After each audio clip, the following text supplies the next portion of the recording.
का नाम है बायोमैप। बायोमैप कर्नाटक में एक जगह है बीदर। बीदर में हमने इसकी स्थापना किया था 2004 में। से हम लोग एक सेमिनार करते हैं, क्योंकि डायबिटीज के बारे में आप लोगों ने क्या सुना है? आप लोगों ने सुना है कि डायबिटीज एक बार हो गया तो हमें जीवन भर डायबिटीज के साथ जीना पड़ेगा। आपने सुना? ऐसा क्या कहा जाता है? डायबिटीज के बारे में क्या कहा जाता है कि एक बार डायबिटीज हो गया तो जीवन भर हमें डायबिटीज के साथ जीना पड़ेगा। अच्छा, जीवन भर जब आप डायबिटीज के साथ जीते हैं तो आने वाले समय में 2 से 15 साल, 20 साल, 18 साल जाते जाते डायबिटीज हमारे हार्ट, किडनी, लिवर को डैमेज करना शुरू कर देता है। आपको मालूम है? आप किसी भी हार्ट हॉस्पिटल में चले जाएं और वहां जाके पता करें कि भाई साहब आपके यहाँ जो हार्ट के पेशेंट आ रहे हैं उसमें डायबिटीज वाले कितने हैं, तो आप पाएंगे कि 10 में 8 लोग डायबिटीज वाले हैं। 10 में 9 जो हार्ट का पेशेंट पहुंच रहा है उसमें डायबिटीज वाले हैं। उस 9 आदमी का आप इंटरव्यू कीजिए जाके कि भाई साहब जब आपको पता था कि मुझे डायबिटीज है तो आपने एलोपैथ दवाखाना क्यों नहीं शुरू किया? तो 9 के 9 लोग कहेंगे कि डे 1 से मैं दवा खा रहा था, डे 1 से मैं एलोपैथ दवा खा रहा था, उसके बाद भी हार्ट का प्रॉब्लम हो रहा है, उसके बाद भी किडनी का प्रॉब्लम हो रहा है, लिवर का प्रॉब्लम हो रहा है।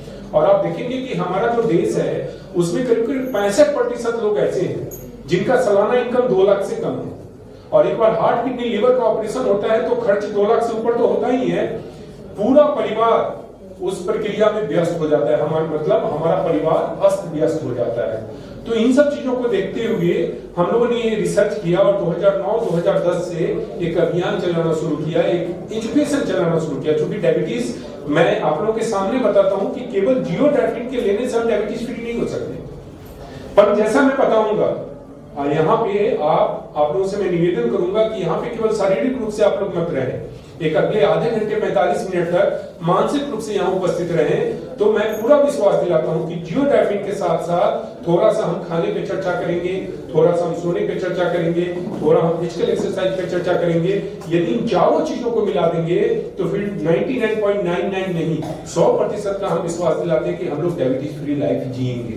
और डायबिटीज फ्री लाइफ जीने का जो सबसे बड़ा मीनिंग निकल के आता है हमारे एनजीओ के लिए कि जो ही हम डायबिटीज फ्री लाइफ जीना शुरू करते हैं, मतलब हमारा हार्ट, किडनी, लिवर जो धीरे धीरे डैमेज हो रहा था वो डैमेज होना बच जाता है। कितनी बड़ी बात है? बड़ी बात है कि नहीं? बहुत बड़ी बात है कि हमारा हार्ट, किडनी, लिवर जो धीरे धीरे डैमेज हो रहा था वो बच जाता है। और ये हमारे लिए सबसे बड़ा जो सुकून की बात होती है। आप देखेंगे कि करीब करीब महीने में मैं 22 से 24 दिन, 25 दिन ट्रैवल पे रहता हूँ। आज यहाँ पे हूँ, कल मेरा वाराणसी में है, फिर दूसरे जगह है। तो इतना जो मैं मेहनत करता हूँ, इतना जो मैं भागदौड़ करता हूँ, उसके पीछे हमारा एक ही उद्देश्य होता है कि हम अपने परिवार को बचाएं। किससे? हार्ट, किडनी, लिवर के डैमेज होने से, जब हम डायबिटीज फ्री होंगे तो। और सारा चीज पे हम बात करेंगे कि कैसे हार्ट, किडनी, लिवर बचेगा, कैसे हम डायबिटीज से फ्री होंगे। एक मोटे तौर पे हमने आपको भूमिका बताया कि बायोमैप का काम क्या है।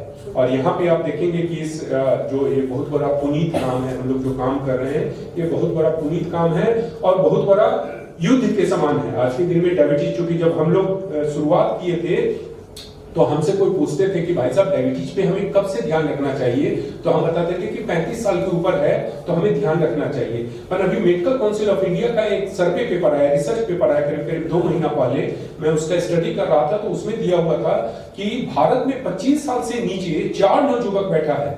कितना? 25 साल से नीचे 4 नवजुवक बैठा है, तो उसमें से एक को डायबिटीज है। कितनी बड़ी बात है? नवजुवक 25 साल से नीचे। और हमने क्या बताया कि डायबिटीज होने के 2 से 20 साल जाते जाते हार्ट, किडनी, लिवर डैमेज होता है। अब यहाँ पे देखिए कि 25 साल का नवजुवक है और 2 से 20 साल, मतलब मैक्सिमम हम 20 साल का आंकड़ा लेते हैं। 25 + 20 45। आने वाले समय में 45, 46, 47 के बीच जाते जाते हमारे समाज का जो पीढ़ी है जिसके ऊपर पूरा हमारा भविष्य निर्भर करेगा, वो यदि हार्ट, किडनी, लिवर की बीमारी से त्रस्त होता है तो हम लोग अपने समाज को आगे बढ़ा पाएंगे? ये आत्मचिंतन का विषय है। आप समझ रहे हैं? हम लोग अपने समाज को आगे नहीं बढ़ा पाएंगे। ऐसी स्थिति में यहाँ पे अपने उड़ीसा में, भुवनेश्वर में हमारे प्रदीप जी ने संकल्प लिया है कि हम बिना रुके, जैसे आप मेरे बारे में उन्होंने बताया, वैसे ही इन्होंने भी संकल्प लिया है कि बिना रुके, बिना झुके, बिना थके हम एक डिस्ट्रिक्ट में जाएंगे और लोगों को एजुकेट करेंगे कि डायबिटीज होता क्या है और हम डायबिटीज फ्री लाइफ कैसे जी सकते हैं। तो मैं तो ये बताऊंगा कि हम अपने प्रदीप जी के लिए एक साधुवाद देते हैं। अब यहां से शुरू होता है जो मैं आपसे बताया कि 45 मिनट मुझे टाइम चाहिए आप लोगों का, मानसिक रूप से बहुत बड़े काम पे हम लोग निकले हैं, आप समझ रहे हैं, छोटा काम नहीं है डायबिटीज फ्री करना। डायबिटीज फ्री आप कहीं पे भी चले जाएंगे कि मुझे डायबिटीज फ्री होना है, तो लोग आप पे हंसेंगे कि कोई बावला आ गया, कोई पागल हमारे बीच में आ गया है जो कहता है कि मुझे डायबिटीज फ्री होना है, आप समझ रहे हैं। तो ऐसी स्थिति में कितना बड़ा काम है ये धीरे धीरे जब आप आगे चलेंगे तो पता चलेगा। तो मुझे केवल और केवल 45 मिनट आप लोगों का टाइम चाहिए, मानसिक रूप से उपस्थिति यहाँ पे आपकी होनी चाहिए ताकि हम चीजों को समझ सकें। हमारा जो शरीर है, यहाँ से मैं आप शुरू कर रहा हूँ, अब आपका 45 मिनट मुझे टाइम चाहिए। हमारा जो शरीर है ये करीब करीब 70 लाख करोड़ सेल से बना है, 70 ट्रिलियन, 70 लाख करोड़ सेल से बना है। और यदि हम अपने सेहत को, यदि अपने शरीर को, स्वास्थ्य को स्वस्थ रखना चाहते हैं तो 3 मूलभूत चीजों की जरूरत है, 3 चीजों पे टिका हुआ है। पहला है शारीरिक श्रम, फिजिकल एक्टिविटी, शारीरिक श्रम। शारीरिक श्रम के बारे में मैं एक छोटा सा एग्जांपल देना चाहूंगा यहाँ पे आप लोगों को कि मेरे घर में एक 2 महीने का नवजात शिशु है, 2 महीने का नवजात शिशु हमारी और आपकी भाषा को समझता है, माता पिता की भाषा को नहीं समझता है। तो हम ऐसा मानते हैं कि जब 2 महीने का नवजात शिशु हमारी भाषा को नहीं समझता है तो परम पिता परमेश्वर की भाषा को समझता है। और परम पिता परमेश्वर से उसको 2 बातों का आभास है। पहला कि हमने जन्म लिया है तो मुझे स्वस्थ रहना है, और दूसरा मुझे स्वस्थ रहना है तो शारीरिक श्रम करना होगा। अब बच्चा चलना जानता है, दौड़ना जानता है, चलना नहीं जानता है, दौड़ना नहीं जानता है, पर बच्चे को मालूम है कि मुझे स्वस्थ रहना है तो क्या करना होगा, शारीरिक श्रम। बच्चे को लेकर अगर 25 कदम आप दूर चले जाएंगे तो आप देखेंगे कि बच्चा क्या कर रहा है, आपने कभी देखा है? क्योंकि वो चलना जानता नहीं है, दौड़ना जानता नहीं है, पर उसको इस बात का ज्ञान है कि मुझे स्वस्थ रहना है तो पहला कंडीशन क्या है, मुझे शारीरिक श्रम करना होगा। बच्चा शारीरिक श्रम करता रहता है, पैर हाथ हिलाता है। हम और आप क्या कहेंगे, आज घुटना में दर्द है, आज ठंड ज्यादा है, आज गर्मी ज्यादा है, हम बाहर नहीं घूम सकते हैं, आप समझ रहे हैं। हमें समझना होगा कि यदि हमें स्वस्थ रहना है तो हमें शारीरिक श्रम करना होगा, समझ रहे हैं, कुछ ना कुछ शारीरिक श्रम करना होगा। तो पहला कंडीशन है फिजिकल एक्टिविटी, दूसरा कंडीशन होता है पोषक तत्व, और तीसरा कंडीशन होता है एनर्जी। पोषक तत्व, एनर्जी। पोषक तत्व एनर्जी के लिए कुदरत ने खाने का प्रावधान किया है। फिर से खाने, आज के दिन में हम लोग खाना क्यों खाते हैं मालूम है आपको? आज के दिन में हम खाना केवल और केवल इसलिए खा रहे हैं, इसको क्या पसंद है आप समझ गए, इसको क्या अच्छा लगेगा उसके हिसाब से खा रहे हैं, और इसको भरने के लिए। बाकी कुदरत ने खाने का प्रावधान किस लिए किया है, केवल और केवल किया है कि आपके खाने से पर्याप्त मात्रा में पोषक तत्व मिलना चाहिए, पर्याप्त मात्रा में एनर्जी मिलना चाहिए।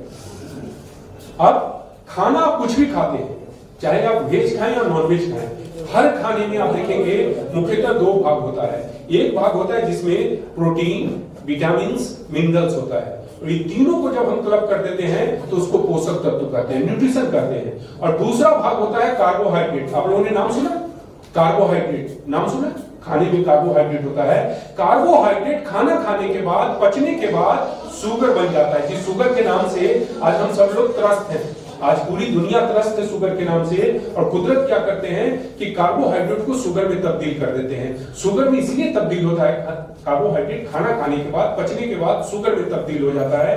शुगर में इसलिए तब्दील हो जाता है कि 70 लाख करोड़ सेल्स को काम करने के लिए एक ही चीजों की जरूरत है, सुचारू रूप से काम करने के लिए, उसका नाम एनर्जी है। और उस एनर्जी का सोर्स क्या है, शुगर है। इसलिए कुदरत कार्बोहाइड्रेट को शुगर में तब्दील कर देते हैं। अब शुगर से एनर्जी कैसे बनता है उसको समझना बहुत जरूरी है। शुगर बनने के बाद हमारे खून में घुल जाता है। खून में क्यों घुलता है? क्योंकि खून एक ऐसा कंपोनेंट है हमारे शरीर में जो 70 लाख करोड़ सेल्स को टच करता है, और अपने साथ पोषक तत्व को लेकर चलता है, शुगर को लेकर चलता है, ऑक्सीजन को लेकर चलता है। जो हम लोग ऑक्सीजन ले रहे हैं उसको ब्लड जो है सो अपने साथ लेके चलता है, और जब जिस सेल्स को जरूरत होगा, कितने सेल्स हैं, 70 लाख करोड़ सेल्स हैं, उसको जब जिस चीज की जरूरत होगी ब्लड का काम होता है पहुंचाने का। तो शुगर हमारे ब्लड में घुल जाता है, पोषक तत्व हमारे ब्लड में घुल जाता है, हमारा ऑक्सीजन हमारे ब्लड में घुल जाता है। अब शुगर से एनर्जी कैसे बनता है उसको समझना बहुत जरूरी है, तब जाके हम समझेंगे कि डायबिटीज होता क्या है। उसके बाद हम समझेंगे कि हम डायबिटीज फ्री लाइफ कैसे जी सकते हैं। हमारे शरीर में एक अंग है लीवर, आपने नाम सुना?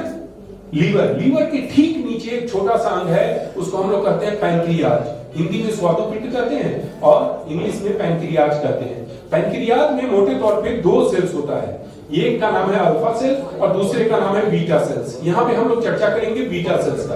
बीटा सेल्स का काम है इंसुलिन बनाने का। आपने नाम सुना है इंसुलिन का? जब शुगर ज्यादा बढ़ जाता है तो हम इंजेक्शन लेते हैं इंसुलिन का। तो कुदरत हमारे शरीर के अंदर में इंसुलिन बनाता है और इंसुलिन का काम केवल और केवल है हमारे ब्लड में जो शुगर घूम रहा है उसको सेल्स में पहुंचाने का। क्यों? क्योंकि एनर्जी किसको चाहिए? एनर्जी हमारे सेल्स को चाहिए। एनर्जी किसको चाहिए? एनर्जी हमारे सेल्स को चाहिए। तो इंसुलिन का काम होता है हमारे ब्लड से शुगर को लेकर सेल्स में पहुंचा दिया। इंसुलिन का काम खत्म हो गया, पर केवल सेल्स में पहुंच जाने से शुगर एनर्जी में तब्दील नहीं होता है। अब हम लोग ऑक्सीजन को क्या कहते हैं? प्राणवायु। ऑक्सीजन को प्राणवायु कहते हैं। क्यों कहते हैं प्राणवायु? आपके ध्यान में मैं लाता हूं, हम क्या कहते हैं बिना ऑक्सीजन का इंसान जिंदा नहीं रह सकता है, पर मैं आपके ध्यान में लाता हूं कि बिना एनर्जी का इंसान जिंदा नहीं रह सकता। और यही कारण है कि आपका देश, आपका भारत कितना समृद्ध देश है कि साल में 2 बार हम लोग एनर्जी की पूजा करते हैं, शक्ति की पूजा करते हैं 2 बार। आपके ध्यान में अप्रैल और अक्टूबर के महीने में हम लोग शक्ति की पूजा करते हैं, केवल हम लोग के ध्यान में लाने के लिए कि बिना शक्ति का इंसान कुछ भी नहीं। और ऑक्सीजन को हम लोग प्राणवायु कहते हैं कि बिना ऑक्सीजन का हम जिंदा नहीं रह सकते, जबकि मैं आपके ध्यान में ला रहा हूं बिना एनर्जी का इंसान जिंदा नहीं रह सकता। तो ऑक्सीजन और एनर्जी का आपस में क्या संबंध है उसके बारे में मैं बताता हूं। हमने ऑक्सीजन लिया, ये हमारे ब्लड में घुल गया। बाद में हेमोग्लोबिन, आपने नाम सुना? हेमोग्लोबिन। हेमोग्लोबिन का काम है हमारे ब्लड से ऑक्सीजन को लेकर सेल्स में पहुंचाने का। जैसे इंसुलिन का काम है हमारे ब्लड से शुगर को लेकर सेल्स में पहुंचाने का, ठीक उसी प्रकार से हेमोग्लोबिन का काम है हमारे ब्लड से ऑक्सीजन को लेकर सेल्स में पहुंचाने का। अब आप देखेंगे सेल्स में शुगर पहुंच गया, ऑक्सीजन पहुंच गया। शुगर सेल्स में क्या क्या पहुंच गया? शुगर पहुंच गया, ऑक्सीजन पहुंच गया। अब शुगर को एनर्जी में तब्दील करने के लिए शुगर को टूटना पड़ेगा, मेटाबोलाइज होना पड़ेगा। ऑक्सीजन का काम है शुगर को मेटाबोलाइज करने का। और दूसरा, हमारे शुगर में 3 एलिमेंट है, carbon, hydrogen, oxygen. Sugar 3 element से बना है, कार्बन, हाइड्रोजन, ऑक्सीजन। आप देखेंगे कि शुगर में भी ऑक्सीजन है। तो हमने जो बाहर से ऑक्सीजन लिया और जो शुगर का ऑक्सीजन है, दोनों मिलकर एनर्जी बनता है। अब आपके ध्यान में कि ऑक्सीजन को हम प्राणवायु क्यों कहते हैं? आज के दिन में हम लोग खाना क्यों खाते हैं मालूम है आपको? आज के दिन में हम खाना केवल और केवल इसलिए खा रहे हैं, इसको क्या पसंद है आप समझ गए, इसको क्या अच्छा लगेगा उसके हिसाब से खा रहे हैं और इसको भरने के लिए। बाकी कुदरत ने खाने का प्रावधान किस लिए किया है? केवल और केवल किया है कि आपके खाने से पर्याप्त मात्रा में पोषक तत्व मिलना चाहिए, पर्याप्त मात्रा में एनर्जी मिलना चाहिए। अब खाना आप कुछ भी खाते हैं, चाहे आप वेज खाएं या नॉन वेज खाएं, हर खाने में आप देखेंगे मुख्यतः 2 भाग होता है। एक भाग होता है जिसमें प्रोटीन, विटामिन्स, मिनरल्स होता है, और ये तीनों को जब हम क्लब कर देते हैं तो उसको पोषक तत्व कहते हैं, न्यूट्रिशन कहते हैं। और दूसरा भाग होता है कार्बोहाइड्रेट। आप लोगों ने नाम सुना? कार्बोहाइड्रेट नाम सुना? खाने में कार्बोहाइड्रेट होता है। कार्बोहाइड्रेट खाना खाने के बाद, पचने के बाद शुगर बन जाता है, जिस शुगर के नाम से आज हम सब लोग त्रस्त हैं। आज पूरी दुनिया त्रस्त है शुगर के नाम से। और कुदरत क्या करते हैं कि कार्बोहाइड्रेट को शुगर में तब्दील कर देते हैं। शुगर में इसलिए तब्दील होता है, कार्बोहाइड्रेट खाना खाने के बाद, पचने के बाद शुगर में तब्दील हो जाता है। शुगर में इसलिए तब्दील हो जाता है कि 70 लाख करोड़ सेल्स को काम करने के लिए एक ही चीजों की जरूरत है, सुचारू रूप से काम करने के लिए, उसका नाम एनर्जी है। और उस एनर्जी का सोर्स क्या है? शुगर है। इसलिए कुदरत कार्बोहाइड्रेट को शुगर में तब्दील कर देते हैं। अब शुगर से एनर्जी कैसे बनता है उसको समझना बहुत जरूरी है। शुगर बनने के बाद हमारे खून में घुल जाता है। खून में क्यों घुलता है? क्योंकि खून एक ऐसा कंपोनेंट है हमारे शरीर में जो 70 लाख करोड़ सेल्स को टच करता है और अपने साथ पोषक तत्व को लेकर चलता है, शुगर को लेकर चलता है, ऑक्सीजन को लेकर चलता है। जो हम लोग ऑक्सीजन ले रहे हैं उसको ब्लड जो है सो अपने साथ लेके चलता है। और जब जिस सेल्स को जरूरत होगा, कितने सेल्स हैं? 70 लाख करोड़ सेल्स हैं। उसको जब जिस चीज की जरूरत होगी ब्लड का काम होता है पहुंचाने का। तो शुगर हमारे ब्लड में घुल जाता है, पोषक तत्व हमारे ब्लड में घुल जाता है, हमारा ऑक्सीजन हमारे ब्लड में घुल जाता है। अब शुगर से एनर्जी कैसे बनता है उसको समझना बहुत जरूरी है। तब जाके हम समझेंगे कि डायबिटीज होता क्या है। उसके बाद हम समझेंगे कि हम डायबिटीज फ्री लाइफ कैसे जी सकते हैं। हमारे शरीर में एक अंग है लीवर। आपने नाम सुना? लीवर। लीवर के ठीक नीचे एक छोटा सा अंग है, उसको हम लोग कहते हैं पैंक्रियाज। हिंदी में स्वादुपिंड कहते हैं और इंग्लिश में पैंक्रियाज कहते हैं। पैंक्रियाज में मोटे तौर पे 2 सेल्स होता है, एक का नाम है अल्फा सेल और दूसरे का नाम है बीटा सेल्स। यहाँ पे हम लोग चर्चा करेंगे बीटा सेल्स का। बीटा सेल्स का काम है इंसुलिन बनाने का। आपने नाम सुना है इंसुलिन का? जब शुगर ज्यादा बढ़ जाता है तो हम इंजेक्शन लेते हैं इंसुलिन का। तो कुदरत हमारे शरीर के अंदर में इंसुलिन बनाता है और इंसुलिन का काम केवल और केवल है हमारे ब्लड में जो शुगर घूम रहा है उसको सेल्स में पहुंचाने का। क्यों? क्योंकि एनर्जी किसको चाहिए? एनर्जी हमारे सेल्स को चाहिए। एनर्जी किसको चाहिए? एनर्जी हमारे सेल्स को चाहिए। तो इंसुलिन का काम होता है हमारे ब्लड से शुगर को लेकर सेल्स में पहुंचा दिया। इंसुलिन का काम खत्म हो गया, पर केवल सेल्स में पहुंच जाने से शुगर एनर्जी में तब्दील नहीं होता है। अब हम लोग ऑक्सीजन को क्या कहते हैं? प्राणवायु। ऑक्सीजन को प्राणवायु कहते हैं। क्यों कहते हैं प्राणवायु? आपके ध्यान में मैं लाता हूं, हम क्या कहते हैं बिना ऑक्सीजन का इंसान जिंदा नहीं रह सकता है, पर मैं आपके ध्यान में लाता हूं कि बिना एनर्जी का इंसान जिंदा नहीं रह सकता। और यही कारण है कि आपका देश, आपका भारत कितना समृद्ध देश है कि साल में 2 बार हम लोग एनर्जी की पूजा करते हैं, शक्ति की पूजा करते हैं 2 बार। आपके ध्यान में अप्रैल और अक्टूबर के महीने में हम लोग शक्ति की पूजा करते हैं, केवल हम लोग के ध्यान में लाने के लिए कि बिना शक्ति का इंसान कुछ भी नहीं।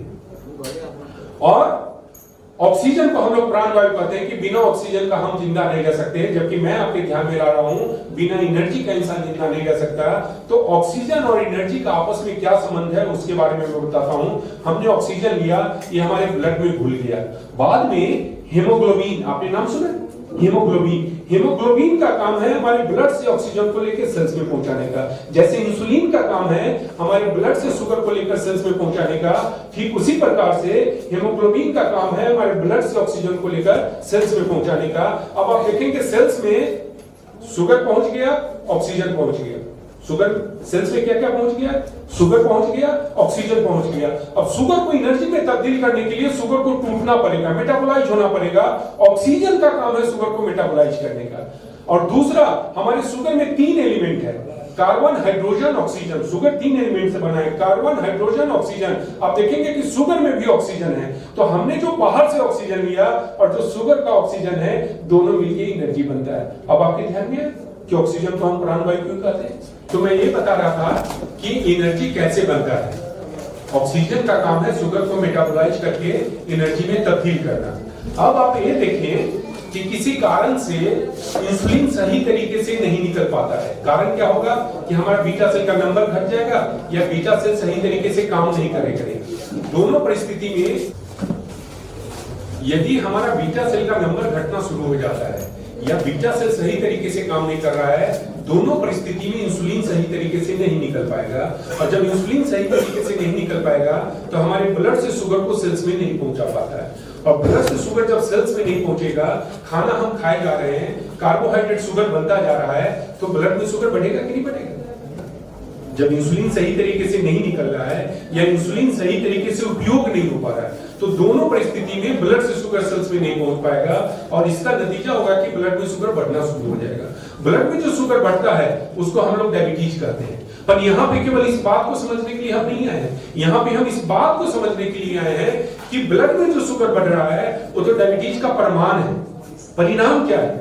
परिणाम है कि हमें जितनी एनर्जी की जरूरत थी उतनी एनर्जी हमारे शरीर को नहीं मिल रहा है। नतीजा होगा कि आप देखेंगे कि डायबिटीज होने के बाद हमारी शारीरिक क्षमता काम करने का धीरे धीरे घटने लगता है। जो हम 16 घंटा काम करने के बाद कहते थे कि मुझे थकावट नहीं है, अब 15, 14, 12, 11, 10, 9, 8, 7, 6, 5, 4 घंटा के बाद ही हमें लगेगा कि हम थोड़ा थोड़ा थकने लगे हैं। दूसरा, हमने क्या बताया कि हार्ट, किडनी, लीवर को सुचारू रूप से काम करने के लिए एक ही चीज की जरूरत है, उसका नाम है एनर्जी। और जब उसको एनर्जी नहीं मिलेगा तो धीरे धीरे धीरे हमारा हार्ट डैमेज होने लगता है। मैं हार्ट के बारे में बताऊं, हम लोग रात में 4 से 6 घंटे, 5 से 6 घंटे, 7 घंटे सोते। हार्ट को आपने कभी सोते हुए देखा? हार्ट कभी नहीं सोता है। और 24 घंटा काम करने के लिए इसको एक ही चीज की जरूरत है, एनर्जी की। 24 घंटा काम करने में इसको जितनी एनर्जी चाहिए, उस एनर्जी को कैप्चर करके आप एक ट्रक में डाल देंगे तो ट्रक 32 किलोमीटर चलेगी। आपके ध्यान में? यदि मैं अपने हार्ट को यहाँ पे ओपन कर दूं, मेरा हार्ट एकदम तंदुरुस्त है, मैं यदि हार्ट को कोई डॉक्टर यहाँ पे ओपन कर दे तो 6 फीट दूरी पे जाके मेरा ब्लड मिलेगा। 6 फीट। आप समझ रहे कितना पंपिंग है, कितना एनर्जी की जरूरत है? इतनी एनर्जी की जरूरत है कि 24 घंटा काम करने के दौरान इसको जो एनर्जी चाहिए उसको कैप्चर करके ट्रक में डाल देंगे तो ट्रक 32 किलोमीटर चलेगी। अब जब उसको एनर्जी जितनी चाहिए नहीं मिलेगी तो धीरे धीरे धीरे धीरे हार्ट डैमेज होगा कि नहीं होगा? धीरे धीरे हार्ट डैमेज होगा, किडनी डैमेज होगा, लीवर डैमेज होगा, आपका मेमोरी पावर डैमेज होगा। तो इस तरीके से आप देखेंगे, हमें समझने की जरूरत है कि डायबिटीज का ब्लड में जो शुगर बढ़ना है वो तो डायबिटीज का परिणाम है कि हमें जितनी एनर्जी मिलनी चाहिए थी उतनी एनर्जी हमें नहीं मिल रहा है। अब ऐसा कौन सा कारण है जिसके कारण हमारा बीटा सेल सही तरीके से काम नहीं कर पाता है, या बीटा सेल का नंबर घटना शुरू हो जाता है, या इंसुलिन सही तरीके से काम नहीं कर पाता है। आज से 25 साल पहले डायबिटीज के मुख्य 3 कारण थे, और जब तक ये 3 कारण था हमारे और आपके लिए चिंता का विषय नहीं था। 3 कारण है। पहला, अनुवांशिकी समझते हैं, हेरिडेटरी। हमारे माता पिता, दादा दादी, नाना नानी को होता तो हमें होने की संभावना थी, पर जिनके दादा दादी, नाना नानी, माता पिता को नहीं था वो निश्चिंत थे। मैं यहाँ पे एक एग्जांपल दे के बताना चाहूंगा कि 2012 में भीलवाड़ा, राजस्थान में डिस्ट्रिक्ट है भीलवाड़ा, वहां पे 5 से 15 साल के स्टूडेंट के बीच में, 5 से 15 साल मतलब समझ रहे हैं, स्टैंडर्ड 1 टू स्टैंडर्ड 10 के बच्चों पे हमने डायबिटीज टाइप 2 का टेस्ट किया, तो 96,600 बच्चों में से 7,600 बच्चों को डायबिटीज पाया गया, और 7,600 बच्चों में से 7,000 बच्चे ऐसे थे जिनके दादा दादी, नाना नानी, माता पिता को डायबिटीज नहीं था। आप मेरी बात को ध्यान से समझ रहे हैं? मतलब अनुवांशिकी जो एक रीजन था वो अब कहीं पीछे छूट गया। तो पहला कारण था अनुवांशिकी। दूसरा कारण है शारीरिक श्रम में कमी आना। अब शारीरिक श्रम में कमी आने में मैं एक एग्जांपल देके आपको बताना चाहूंगा कि यदि शहर में मेरे से पूछेंगे तो अब शहर में ऐसा कोई घर नहीं है जहां पे डायबिटीज नहीं है। आप बोलेंगे नहीं साहब इस घर में डायबिटीज नहीं है, तो मैं दूसरा सवाल कहूंगा कि अभी तक इस परिवार का कोई सदस्य डायबिटीज का टेस्ट कराया है क्या? क्योंकि मोटे तौर पे हम ये मान के चलते हैं कि मुझे डायबिटीज नहीं है केवल इसके लिए कि हमने डायबिटीज का टेस्ट ही नहीं कराया है। आप समझ रहे हैं? तो लेकिन गांव में आप जाएंगे तो हर दूसरे घर में आपको डायबिटीज मिलेगा। जैसे शहर में हर घर में मिलेगा, गांव में आप जाएंगे तो हर दूसरे घर में डायबिटीज मिलेगा, जबकि गांव के लोग हमसे ज्यादा श्रमशील हैं। शारीरिक श्रम कर रहे हैं कि नहीं कर रहे हैं? गांव में हमसे शहर की अपेक्षा लोग मेहनत कर रहे हैं, उसके बाद भी उनको डायबिटीज है, हर दूसरे घर छोड़ के डायबिटीज है। मतलब जो शारीरिक श्रम एक रीजन था वो भी पीछे छूट गया है। और तीसरा कारण था आज से 25 साल पहले टेंशन, कि हमारे जब परिवार में बहुत ज्यादा टेंशन आता। पर 25 साल पहले हमारे परिवार में, हमारे समाज में टेंशन कब लेते थे मालूम है आपको? पूरे जीवन क्रम में 3 से 5 बार लेते थे। जब बच्चों का मैरिज करना होता, घर में कोई एक्सीडेंट हो जाता, घर में कोई बीमारी ज्यादा हो जाता तो लोग टेंशन लेते थे। नहीं तो बिंदास लाइफ जीते थे। आज से 25 साल 30 साल 40 साल पहले हमारे पिताजी और दादाजी कैसा लाइफ जीते थे? बिंदास लाइफ जीते थे। तो जब तक ये 3 कारण था हमारे लिए चिंता का विषय नहीं था। पर बदलते परिवेश में आप देखेंगे कि डायबिटीज के कारण चेंज हुआ है, और 2 कारण और इसमें समाहित हुआ है। 2 कारण और समाहित हुआ है जिसके कारण डायबिटीज को आज के दिन में भारत सरकार महामारी का रूप दिया है। भारत सरकार क्या कहता है? 2015 में भारत सरकार ने डिक्लेयर किया कि डायबिटीज महामारी का रूप ले चुका है। महामारी का मतलब समझते हैं? प्राय जब हर घर में कोई बीमारी मिलना शुरू हो जाता है तो उसको महामारी कहा जाता है। और भारत सरकार ने 2015 में बताया, जो हमने 2005-2006 में बताया था कि आने वाले समय में डायबिटीज बहुत तेजी से बढ़ेगा, वो 2015 में भारत सरकार बताया कि डायबिटीज महामारी का रूप ले चुका है। उसके पीछे मुख्य 2 कारण है। पहला कारण है, मेरी बात को गौर से सुनेंगे, पहला कारण है कि हम जो खाना खा रहे हैं उस खाने में पोषक तत्व की कमी हो गई। हम जो खाना खा रहे हैं उसमें पोषक तत्व की कमी हो गई है, और उसके लिए जिम्मेवार है रासायनिक खाद। मैं आपके ध्यान में लाता हूं कि कुदरत ने एक फूड साइकिल बनाया है। इनका खाना ये होगा, जैसे पौधा हमारे लिए खाना है, तो ठीक उसी प्रकार से जब आप मिट्टी को उठाएंगे, 5 ग्राम मिट्टी को उठा के बारीकी से देखेंगे तो मिट्टी में मिट्टी के अलावा कुछ भी दिखाई देता है?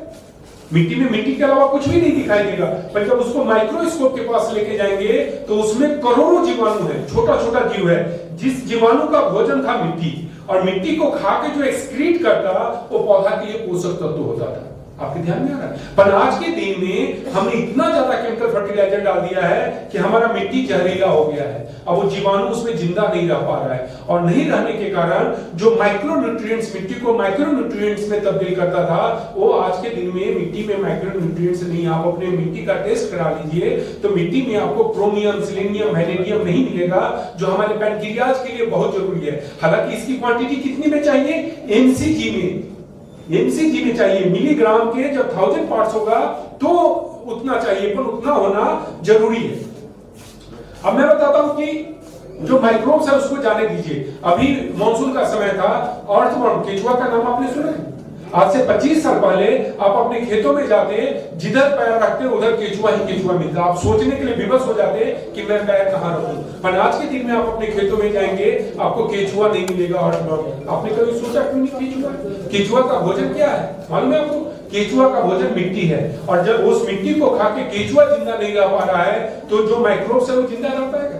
वो तो जिंदा ही नहीं रह पाएगा। ये सबसे बड़ा कारण है। और हम सब लोग उसी खाना को खा रहे हैं। आप किसान भाई से भी जाके पूछेंगे कि भाई साहब आप अपने लिए कैसा गेहूं उपजा रहे हैं, आप अपने लिए धान कैसा उपजा रहे हैं, तो उनका एक ही जवाब रहेगा, जो मैं खाता हूं वही आपको भी खिलाता हूं। अपने लिए अलग से गोबर खाद डाल के नहीं उगा रहे हैं। नतीजा है कि हमारे समाज के सारे लोग इस परिधि में आ रहे हैं और डायबिटीज तेजी से बढ़ रहा है। और दूसरा कारण है हमारे शरीर में टॉक्सिन लेवल का बढ़ जाना। अब टॉक्सिन के बारे में मैं बताऊं कि शुगर जब एनर्जी बनता है, हमारे शरीर में कोई भी केमिकल रिएक्शन होगा तो टॉक्सिन बनेगा। जैसे शुगर से एनर्जी बनना तो हमारे शरीर में टॉक्सिन बनेगा। पर शरीर के अंदर में जो टॉक्सिन बनता है, हमारे भगवान को मालूम था, हमारे ईश्वर को मालूम था कि शुगर जब मेटाबोलाइज होगी एनर्जी बनेगा तो टॉक्सिन बनेगा। तो कुदरत ने हमारे शरीर के अंदर में एक सफाई कचरा, हमने बताया टेंशन, कि हमारे पिताजी और दादाजी टेंशन लेते थे। पर आज के जो न्यू जनरेशन हम और आप हैं, हमने टेंशन लेना बंद कर दिया। उसके जगह एक नया शब्द लाए हैं, उसका नाम है तनाव। आपने सुना है? स्ट्रेस। आज के दिन में हम लोग स्ट्रेस पूरे जीवन काल में 2-5 बार नहीं लेते हैं, हर दिन 2 से 5 बार लेते हैं। जीवन काल की बात नहीं, हर दिन हम 2 से 5 बार तनाव लेते हैं। और जब भी हम तनाव ग्रसित होते हैं, हमारे शरीर में टॉक्सिन पैदा होता है।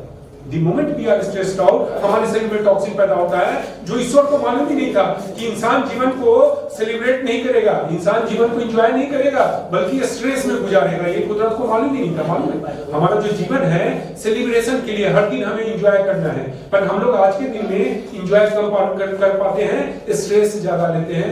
नतीजा होता है कि हमारे शरीर में टॉक्सिन पैदा होता है। और तीसरा, हमारा जो सब्जी है और हमारा जो फल है, उसमें हमारे किसान भाई इतने शिक्षित नहीं है। वो ज्यादा से ज्यादा इंसेक्टिसाइड और पेस्टिसाइड केमिकल डाल देते हैं। उसको आप कितनी भी बारीकी से धो लेंगे, उसका अंश उस पर रह जाता है और उसके कारण हमारे शरीर में टॉक्सिन पैदा होता है। अब टॉक्सिन से नुकसान क्या होता है कि यदि हमारे शरीर में टॉक्सिन का लेवल ज्यादा बढ़ा हुआ है, तो हमारा जो सेल्स है वो न्यूट्रिशन को सही तरीके से अब्सॉर्ब नहीं कर पाएगा। अब आप देखेंगे कि खाने में पहले से पोषक तत्व की कमी है, और दूसरा टॉक्सिन लेवल के बढ़ जाने से हमारा जो सेल्स है वो सही तरीके से न्यूट्रिशन को अब्सॉर्ब नहीं कर पाएगा। तो नतीजा क्या होता है, हमारे पैंक्रियाज का बीटा सेल का नंबर घटना शुरू हो जाता है, अनहेल्दी हो जाता है। ऐसी परिस्थिति में नतीजा होता है कि हमारे ब्लड में शुगर लेवल बढ़ जाता है। अब आप देखेंगे कि जो टॉक्सिन वाली बात में बताया और खाने में पोषक तत्व की कमी जो है, हमने से कोई भी इंसान बचा हुआ है, हमने से कोई भी, समाज का कोई भी इंसान इससे नहीं बचाया हुआ है। चाहे हमारे यहाँ के माननीय मुख्यमंत्री हो या हमारे और आपके जैसे साधारण प्रजा हो, सब लोग इस परिधि में आ जाते हैं। और नतीजा हो रहा है कि डायबिटीज तेजी से बढ़ रहा है, हर घर में डायबिटीज बढ़ रहा है, कोहराम मचा हुआ है डायबिटीज। और केवल भारत की बात नहीं है, पूरे दुनिया में कोहराम मचा हुआ है डायबिटीज को लेकर। अब ऐसा क्यों कहा जाता है कि एक बार डायबिटीज हो गया तो जीवन भर हमें डायबिटीज के साथ जीना पड़ेगा? ऐसा क्यों कहा जाता है?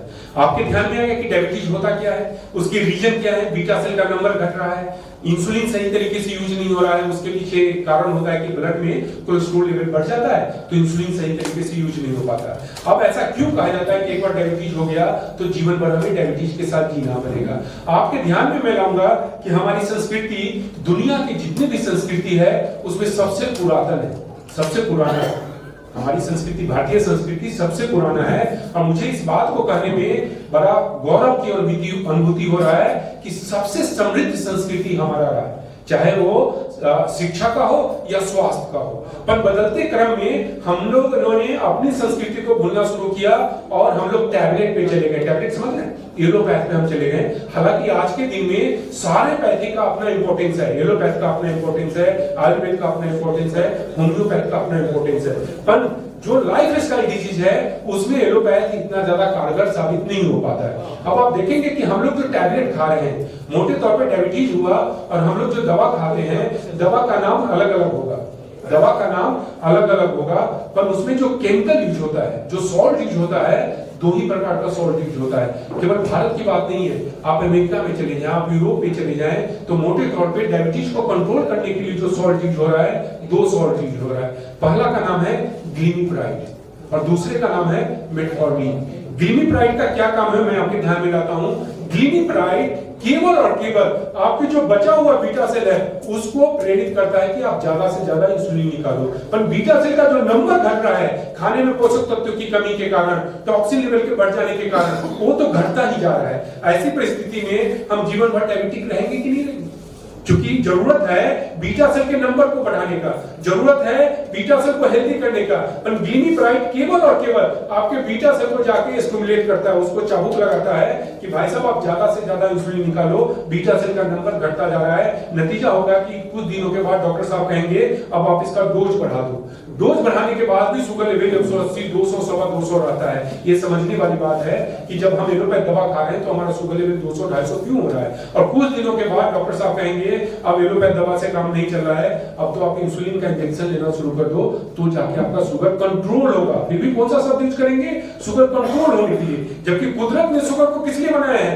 कुदरत ने शुगर को बनाया है कि हमारे सेल्स में पहुंच के हमारे सेल्स को एनर्जाइज करे, ऊर्जावान बनाए, ताकि हम जब तक इस धरती पे जिए हम स्वस्थ जीवन, ऊर्जावान जीवन जिए। आप समझ रहे हैं? दूसरा मेटफॉर्मिन का काम होता है, दो तरीके से काम करता है। पहला मेटफॉर्मिन क्या करता है? केवल आपके ब्लड से कोलेस्ट्रॉल को घटाता है, और दूसरा आपके ब्लड से शुगर को एब्जॉर्ब करेगा, इंटेस्टिनल, किडनी, यूरिन के द्वारा बाहर निकाल देगा। आप रिपोर्ट देख के खुश हो जाएंगे कि मेरा शुगर लेवल 200 था वो 180 पे आ गया। कैसे आया? क्योंकि शुगर यूरिन के द्वारा बाहर निकल रहा है। आपके ध्यान में आ रहा है? हमारा शुगर यूरिन के द्वारा बाहर निकल रहा है। मैं आप लोगों से सवाल करता हूं कि कुदरत ने शुगर को क्यों बनाया था? यूरिन के द्वारा बाहर निकलने के लिए या आपके सेल्स में पहुंच के आपके सेल्स को ऊर्जावान बनाने के लिए? कुदरत ने शुगर को बनाया था कि हमारे सेल्स में पहुंच के हमारे सेल्स को ऊर्जावान बनाने के लिए। पर हम जो टैबलेट खा रहे हैं वो टैबलेट क्या कर रहा है? यूरिन के द्वारा शुगर को निकाल रहा है, और हम अपनी रिपोर्ट देख के खुश हो जाते हैं कि हमारा शुगर लेवल 180 है। हम इस बात को ध्यान ही नहीं देते कि शुगर लेवल 180, 160 पे तो आया, पर शारीरिक रूप से हम कमजोर होते जा रहे हैं। शारीरिक रूप से क्यों कमजोर हो रहे हैं? जब शुगर कंट्रोल हो रहा था तो हम शारीरिक रूप से क्यों कमजोर हो रहे थे? 15 घंटा काम करने वाला व्यक्ति आज 5 घंटा 6 घंटे के बाद थक रहा है। क्यों थक रहा है? हमने कभी अपने से सवाल किया? क्योंकि इस तरीके से सेल्स में पहुंचेगा तो अब शुगर क्या होगा? मेटाबोलाइज होकर एनर्जी में बनेगा। तो जियोडाइफिन आप देखेंगे कि हमारे शुगर को मेटाबोलाइज करने के लिए हमारे शरीर के इंटरनल जितने भी वाइटल ऑर्गन प्रभावी रूप से काम कर रहा है, सारे पे हमारा जियोडाइफिन काम कर रहा है। फिर से मैं रिपीट कर रहा हूं, सबसे पहले बॉडी को डिटॉक्सिफाई करता है, दूसरा हमारे पैंक्रियाज को जितनी न्यूट्रिशन की जरूरत है सारा न्यूट्रिशन देके हमारे बीटा सेल के नंबर को बढ़ाता है और हमारे बीटा सेल को हेल्दी करता है। नतीजा होता है कि इंसुलिन पर्याप्त रूप से, समुचित रूप से हमारे शरीर में निकलना शुरू हो जाता है। तीसरा हमारे कोलेस्ट्रॉल को मैनेज करता है, और चौथा हमारे हेमोग्लोबिन लेवल को मेंटेन करता है या बढ़ाता है। नतीजा होता है कि हमारा शुगर सही तरीके से सेल्स में पहुंचता है और सही तरीके से मेटाबोलाइज होके एनर्जी में तब्दील होता है। अब हमें समझने की जरूरत है कि डायबिटीज कंट्रोल, शुगर कंट्रोल क्या होता है और डायबिटीज फ्री क्या होता है। आज यहां से आप लोग एक नए शब्द सीख के जाएंगे। कौन सा है? Diabetes free. अभी तक हम लोगों ने क्या सीखा है? Diabetes control, sugar control. हमें इस बात को समझने की जरूरत है। शुगर कंट्रोल का मतलब होता है कि मैं एलोपैथ दवा खा रहा हूं और एलोपैथ दवा खाने के बाद शायद मेरा शुगर लेवल कंट्रोल है, शायद, क्योंकि यूजुअली शुगर लेवल 160, 180, 190 रहता है, फिर भी शायद मेरा शुगर लेवल कंट्रोल है, और उसके बाद भी हमें शारीरिक तकलीफ से गुजरना होता है, फिजिकल कॉम्प्लिकेशन से हमें गुजरना होता है। कब? जबकि हम एलोपैथ दवा खा रहे हैं। तो हमने डायबिटीज के जो फिजिकल कॉम्प्लिकेशंस है उसको दो भागों में बांटा है। पहला भाग है उसको हम कहते हैं preliminary diabetes complications. Preliminary diabetes complications. Preliminary diabetes complications का मतलब होता है कि हम दवा खा रहे हैं, उसके बाद भी काफ मसल्स, ये जो हमारा काफ मसल्स है इसमें दर्द रहेगा, ये जो हमारा बैक मसल्स है इसमें दर्द रहेगा, शाम के समय सुस्ती रहती है, रात में हम बाथरूम ज्यादा जाते हैं, पांचवा रात में हमें नींद सही तरीके से नहीं आती है, छठा शाम के समय इरिटेशन रहता है। इरिटेशन समझते हैं? झुंझलाहट, छोटी छोटी बातों पे आपको गुस्सा आएगा, उसको हम लोग इरिटेशन कहते हैं। डायबिटीज वाले को शाम के समय गुस्सा आता है। सातवां आपकी शारीरिक क्षमता काम करने का धीरे धीरे घट रहा है। अब ये कब हो रहा है? जबकि हम एलोपैथ दवा खा रहे हैं। एलोपैथ दवा खा रहे हैं, उसके बाद ये सारी परेशानी हो रही है। और जब फिजिकल कॉम्प्लिकेशन कंटिन्यू करता है तो 2 से 20 साल जाते जाते अब एडवांस डायबिटीज कॉम्प्लिकेशंस में तब्दील हो जाता है। एडवांस डायबिटीज कॉम्प्लिकेशंस का मतलब हुआ अब ये हमारे हार्ट को डैमेज करेगा, किडनी को डैमेज करेगा, लीवर को डैमेज करेगा, आंख को डैमेज करेगा, हमारे मेमोरी पावर को डैमेज करेगा, और जैसा मैं बताया हमारी शारीरिक क्षमता काम करने का धीरे धीरे धीरे घटना शुरू हो गया। अब डायबिटीज फ्री का मतलब क्या होता है? डायबिटीज फ्री का मतलब होता है सबसे पहले कि हमारा शुगर लेवल नॉर्मल रेंज में आना। शुगर लेवल नॉर्मल रेंज का मतलब होता है, आज के बाद से आप ध्यान में रखेंगे कि फास्टिंग ब्लड शुगर, जिसको FBS कहते हैं, फास्टिंग ब्लड शुगर 130 के नीचे है मतलब हम डायबिटीज फ्री हैं। आज के बाद से आप ध्यान रखेंगे, नहीं तो मोटे तौर पे हमारे दिमाग में क्या बैठा हुआ है कि 110 के ऊपर गया तो हम तो डायबिटिक हो गए।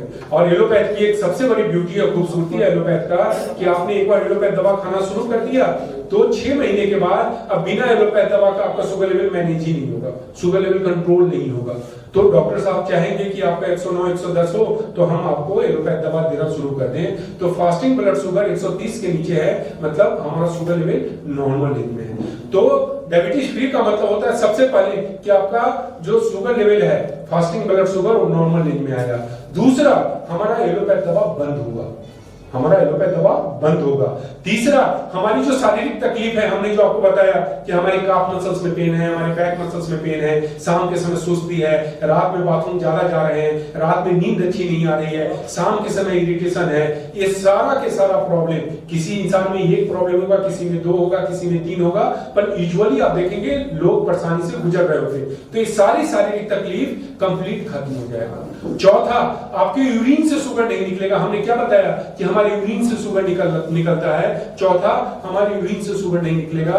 और पांचवा, आपकी शारीरिक क्षमता काम करने का अपने अपने उम्र के हिसाब से फिर से वापस आएगा। अब आप लोगों से मैं सवाल करता हूं कि यदि मेरा शुगर लेवल नॉर्मल रेंज में आ जाता है, हमारा जो एलोपैथ दवा है वो बंद हो जाता है, हमारी जो शारीरिक तकलीफ है वो खत्म हो जाता है, हमारे यूरिन से शुगर नहीं निकल रहा है, और पांचवा, हमारी शारीरिक क्षमता काम करने का पहले जैसा वापस आ गया, तो आप इसको शुगर कंट्रोल कहेंगे या डायबिटीज फ्री कहेंगे? इसको डायबिटीज कंट्रोल कहेंगे या डायबिटीज फ्री कहेंगे? हम इसको डायबिटीज फ्री कहेंगे। क्यों? हमने एलोपैथ दवा खाना बंद कर दिया, हमारी जो शारीरिक तकलीफ था वो खत्म हो गया, हमारा शुगर लेवल नॉर्मल रेंज में आ गया, यूरिन से शुगर नहीं निकल रहा है, और पांचवा, हमारी शारीरिक क्षमता काम करने का 15 घंटा काम करने के बाद यदि मैं बोलता था कि मैं नहीं थका हूं, आज फिर से हम 15 घंटा काम कर रहे हैं और हम कहते हैं कि हम नहीं थके, तो हम स्वस्थ लाइफ जी रहे हैं कि नहीं जी रहे? हम स्वस्थ जीवन जी रहे हैं। और हमारे बायोमैप का यही उद्देश्य है कि हर इंसान जो डायबिटीज के चपेट में आ गया है उसको उस चपेट से बाहर निकाल के उसको स्वस्थ जीवन जीने में हम मदद करें, ये हमारे बायोमैप का उद्देश्य है। पर जैसा कि हमने पहले बताया, अच्छा, जो ही आप डायबिटीज फ्री होते हैं तो हमें सबसे ज्यादा खुशी किस बात की होती है मालूम है आपको? जो ही आप डायबिटीज फ्री होते हैं मतलब आपके हार्ट को, आपके किडनी को, आपके लीवर को, आपके ब्रेन को जितनी एनर्जी मिलनी चाहिए थी उतना मिलना शुरू हो गया। तो इसका सबसे बड़ा जो नतीजा निकल के आता है कि हमारा हार्ट, किडनी, लीवर जो धीरे धीरे डैमेज हो रहा था वो पहला डैमेज होना बंद हो गया। और दूसरा, जियोग्राफी का इसमें कोई रोल नहीं है, हमारे ईश्वर का सबसे बड़ा रोल है कि हमारे इंटरनल वाइटल ऑर्गन को उन्होंने इस तरीके से बनाया है, हार्ट, किडनी, लीवर को इस तरीके से बनाया है कि यदि आपका हार्ट, किडनी, लीवर थोड़ा बहुत डैमेज हुआ है, पर आज आपके शरीर में टॉक्सिन लेवल बढ़ा हुआ नहीं है, आपके शरीर को सही तरीके से एनर्जी मिल रहा है, आपके शरीर को सही तरीके से पोषक तत्व मिल रहा है, अपने आप रिपेयर कर लेगा है, हार्ट अपने आप रिपेयर कर लेगा, किडनी अपने आप रिपेयर कर लेगा, लीवर अपने आप रिपेयर कर लेगा। कितनी बड़ी बात है कि यदि हमारा डायबिटीज जो पिछले 2, 5, 10 साल से था और उसके कारण जो हार्ट, किडनी, लीवर थोड़ा बहुत डैमेज हुआ था, आज यदि हम डायबिटीज फ्री लाइफ जी रहे हैं अपने आप रिपेयर कर लेगा। बड़ी बात है कि नहीं? बड़ी बात है, बहुत बड़ी बात है। और मुझे इस बात की तसल्ली मिलती है कि आपको पता चलेगा या नहीं पता चलेगा, द मोमेंट आप डायबिटीज फ्री होते हैं तो मुझे इस बात की तसल्ली मिलती है कि हमने एक परिवार को बिखरने से बचा लिया। और ये सबसे बड़ा कारण है कि महीने में 20 दिन, 22 दिन, 24 दिन, 25 दिन मैं एक जगह से दूसरी जगह जाके लोगों को प्रेरित करता हूँ, लोगों को जगाता हूँ कि नहीं, हम डायबिटीज कंट्रोल नहीं, डायबिटीज कंट्रोल पुरानी बात हो गई है, अब हमें डायबिटीज फ्री लाइफ जीना है, हमें डायबिटीज फ्री लाइफ जीना है। पर हमने पहले आपको बताया था कि कोई भी इंसान आके आपको कहे कि जियोडाइफिन है या XYZ दवा है या मंत्र है, उसके ले लेने से आप डायबिटीज फ्री नहीं होंगे। अभी फिर मैं बता रहा हूँ कि केवल जियोडाइफिन के लेने से आप डायबिटीज फ्री हो जाएंगे, मैं इस बात में विश्वास नहीं रखता। पर यदि हम इंटीग्रेटेड लाइफ अप्रोच को अपनाते हैं तो 99.99 नहीं, मैं 100% विश्वास दिलाता हूं कि हम डायबिटीज फ्री लाइफ जिएंगे। अब जब हमने 2005-2006 में भारत सरकार को आगाह किया था कि आने वाले समय में डायबिटीज महामारी का रूप लेगा, तो 2015 में भारत सरकार ने बताया कि डायबिटीज महामारी का रूप ले चुका है। तो अब हम डायबिटीज को महामारी नहीं कहते हैं। आज के दिन में मेरे से आप पूछेंगे कि डायबिटीज आतंकवादी का रूप ले चुका है, आतंकवाद है, बिना बताए हमारे घर में आ रहा है और धीरे धीरे करके हमारे हार्ट, किडनी, लिवर को डैमेज कर रहा है। तो आप बताएं आतंकवादी से कम? और यदि आपके समाज में, आपके राज्य में कोई आतंकवादी आता है तो हम लोग क्या कहते हैं कि आतंकवादी को चारों दिशा से घेर लो, बच के नहीं जाना चाहिए, इसको या तो मार गिराओ या इसको हरा दो। हम लोग कहते हैं कि नहीं कहते? तो आज यदि डायबिटीज रूपी आतंकवादी हमारे घर में, हमारे शरीर में आ गया है, तो जरूरत क्या है कि चारों दिशा से हम इसको घेरे और डायबिटीज को हमें हराना है, हराना है, हराना है, 4 दिशा। तो पहला दिशा का नाम है जियोडाफ्रिन, जो सामने से जाके वार करेगा हमारे डायबिटीज पे। 3 दिशा अभी भी खुला हुआ है। दूसरा दिशा का नाम है खाना पीना। आपके मैं ध्यान में लाऊंगा कि हमारे शरीर में एनर्जी 1 सेकेंड के 1000वां भाग में बन रहा है। हमारे शरीर में एनर्जी 1 सेकेंड के 1000वां भाग में बन रहा है। ऐसी परिस्थिति में जब तक हम लोग खाने पीने पे ध्यान नहीं देंगे, हम डायबिटीज को हरा नहीं पाएंगे। खाने पीने में हम बहुत ज्यादा रोक नहीं लगाते, आप समझ रहे हैं? जैसे दूसरी जगह आप जाएंगे तो डॉक्टर साहब आपके ऊपर रोक लगाएंगे, मैं रोक लगाता ही नहीं। मैं कहता हूं जीवन उमंग के लिए, उत्साह के लिए, जान समझ रहे हैं? जीवन हमारा एक पर्व है, जीवन एक पर्व है, इसको उमंग से हमें उत्साह पूर्वक मनाना है। हम थोड़ा सा मॉडरेशन की जरूरत है, थोड़ा सा मॉडरेशन की जरूरत है। अब सबसे पहले खाने पीने के बारे में मैं एक एग्जांपल देना चाहता हूँ, यहाँ पे एक उदाहरण देना चाहता हूँ। जो लोग ग्रामीण परिवेश से आए हैं, कुछ लोग गांव से आए हैं, हाँ, तो गांव में आप देखेंगे कि हम लोग गाय को पालते हैं, गाय या भैंस को पालते हैं कि हमें उससे दूध मिलता है। रात में हम लोग गाय को दूध दुहने के बाद, दूध निकालने के बाद एक जगह पे बांध देते हैं और सुबह में फिर हम लोग क्या करते हैं, उसको फिर से खाना खिलाते हैं और फिर दूध निकालते हैं, करते कि नहीं? सुबह में हम लोग मोटे तौर पे 5:30, 6:30 के बीच में खाना खिला के दूध निकालते हैं। आज के बाद से मैं आपको रिक्वेस्ट करूंगा, केवल एक दिन के लिए गाय को खाना खिलाने में आधा घंटा लेट कर दीजिए। गाय को खाना खिलाने में केवल आधा घंटा लेट कर दीजिए, तो आप देखेंगे कि गाय क्या करेगी मालूम है आपको? गाय या भैंस जोर जोर से चिल्लाना शुरू करेगी। जबकि गाय को आपने कभी किसी स्कूल में जाते देखा है, किसी सेमिनार में जाते देखा है, किसी किताब को पढ़ते देखा है? कभी नहीं। पर उनका इंटरनल सेंस इतना स्ट्रांग है कि सबसे ज्यादा हमारे शरीर को पोषक तत्व और ऊर्जा की जरूरत कब है? सुबह में।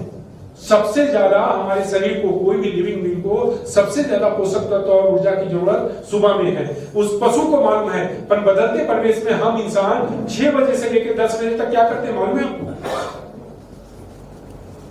आप समझ रहे? केवल हम लोग चाय और बिस्किट पे काम चलाते हैं। न चाय में पोषक तत्व है और न बिस्किट में पोषक तत्व है, न चाय में पोषक तत्व है न बिस्किट में पोषक तत्व है। प्लस चाय के लेने से हमारे शरीर में एसिडिटी बनता है और एसिडिटी हमारे शरीर को उतना ही नुकसान पहुंचाता है जितना टॉक्सिन हमारे शरीर को नुकसान पहुंचाता है। पर 6 से 10 हम लोग क्या करते हैं, आपके ध्यान में? आज के बाद से हमारा उम्र 40+ हो गया, डायबिटीज है या नहीं है मुझे उस पर चर्चा नहीं करना है।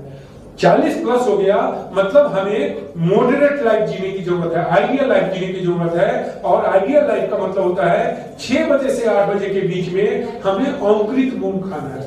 अंकुरित मूंग समझते हैं?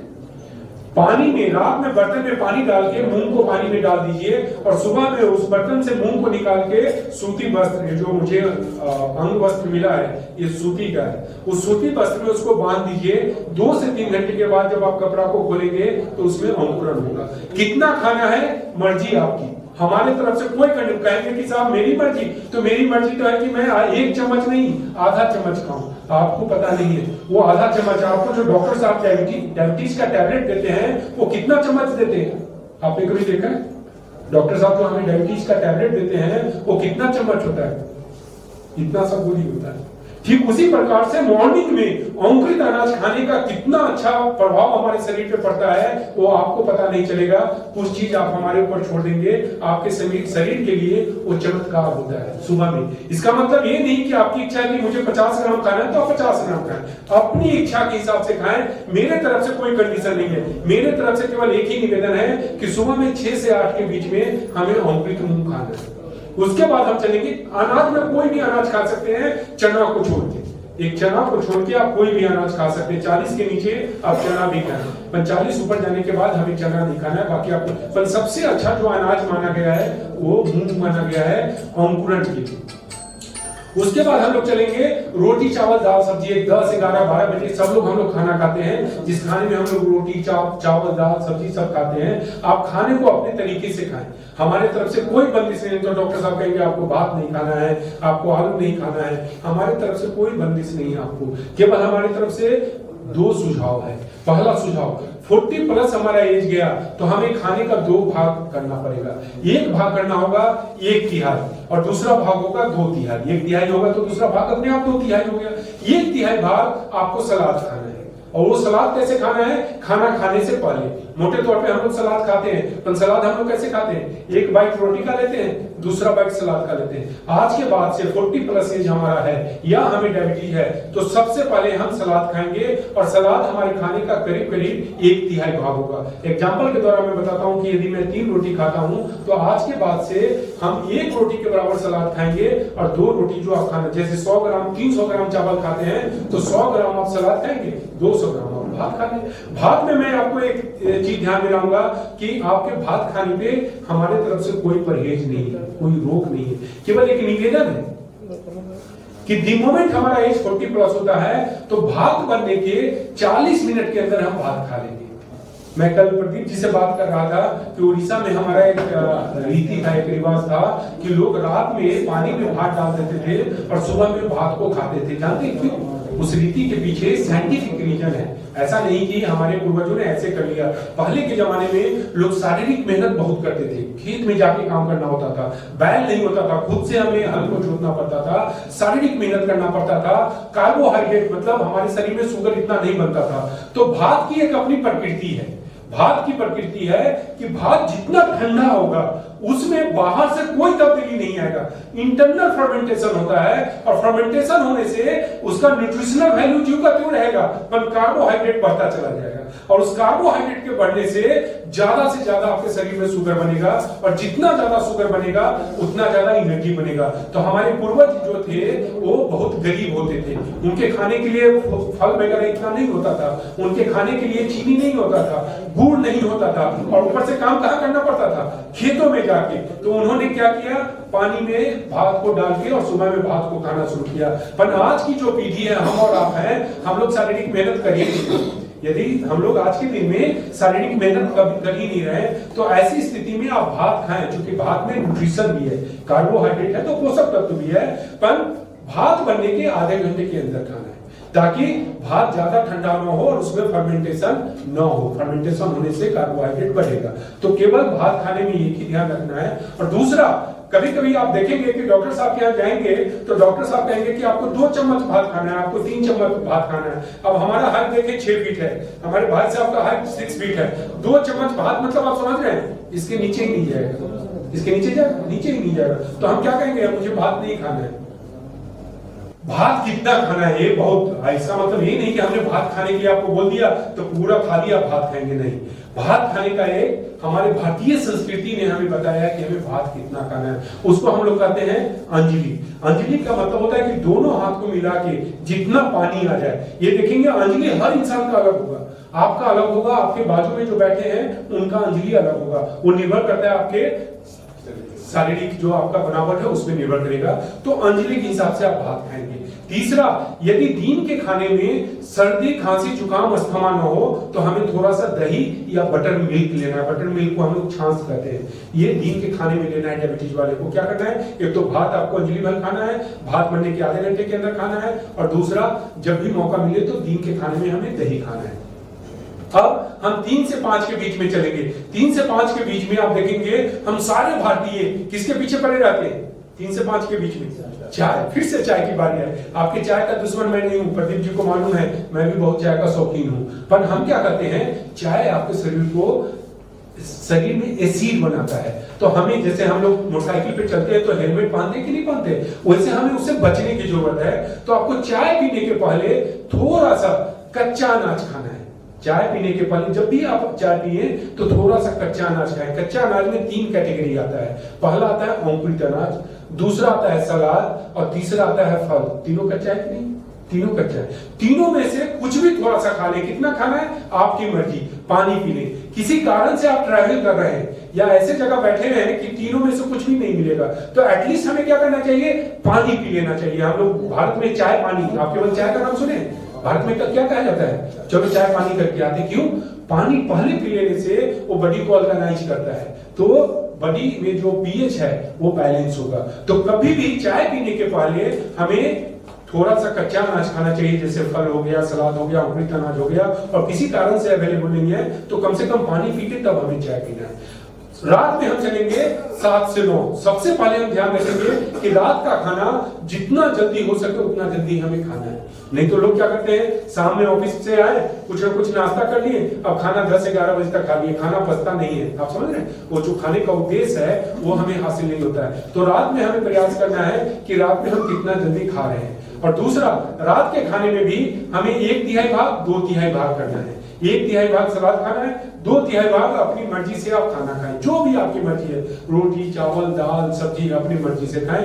केवल एक निवेदन है कि हमें 1/3 भाग सलाद खाना है। अब सलाद में लोगों के मन में एक सवाल उठता है, गाजर खाने में मीठा होता है, बीट रूट खाने में मीठा होता है, और डायबिटीज वालों को अब लाल बत्ती जलता है, जहां मीठा देंगे ना अब लाल बत्ती, अरे बाप गाजर का सलाद नहीं खाना है। अभी से आप ध्यान रखेंगे, हर चीज का सलाद आप खाएंगे।